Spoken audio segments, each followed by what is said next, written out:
নমস্কার, মহাদেব গার্ডেন থেকে কল্যাণী বলছি।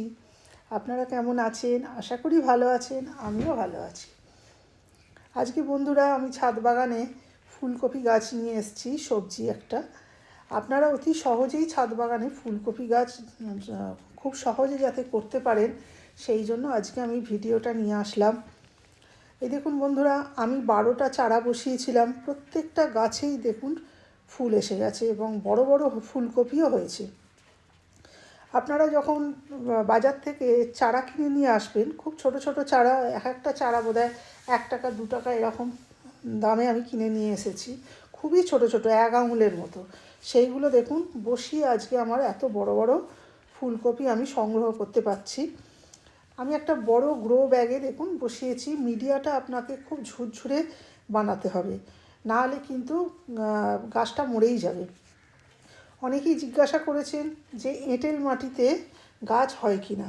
না বন্ধুরা, এঁটেল মাটিতে গাছ হবে না। এঁটেল মাটিতে শিকড় ছাড়তে পারবে না, গাছ মারা যাবে।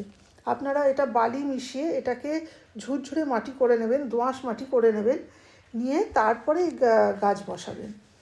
এঁটেল মাটিতে কোনোদিনও গাছ ভালো হয় না। আর বন্ধুরা, আরেকজন জিজ্ঞাসা করেছেন যে গাছ বসানোর কতদিন পরে সার দেবো।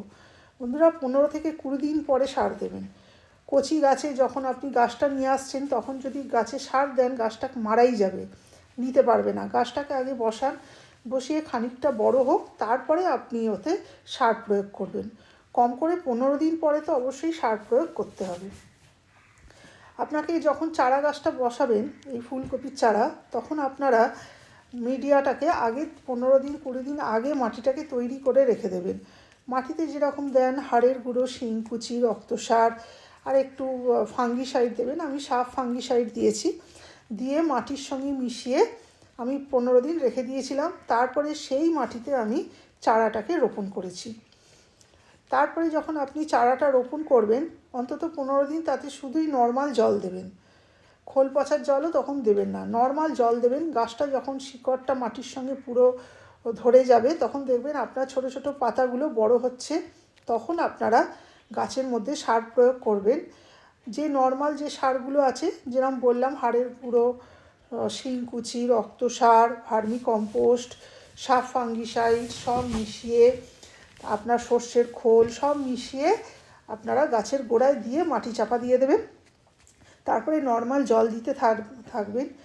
সপ্তাহে 1 দিন করে আপনারা হিউমিক অ্যাসিড জলের সঙ্গে মিশিয়ে গাছে প্রয়োগ করবেন। দেখবেন আপনারাও ঠিক এরকম বড় বড় ফুলকপি সংগ্রহ করতে পারবেন। আর বন্ধুরা, এতে ফাঙ্গিসাইড আর পেস্টিসাইড সপ্তাহে 1 দিন করে দেবেন, তাহলে কোনো পোকাও ধরবে না, ফাঙ্গাসও ধরবে না। এইভাবে আপনারা গাছ করুন। ভিডিওটা ভালো লাগলে লাইক করবেন, শেয়ার করবেন, সাবস্ক্রাইব করে পাশে থাকবেন।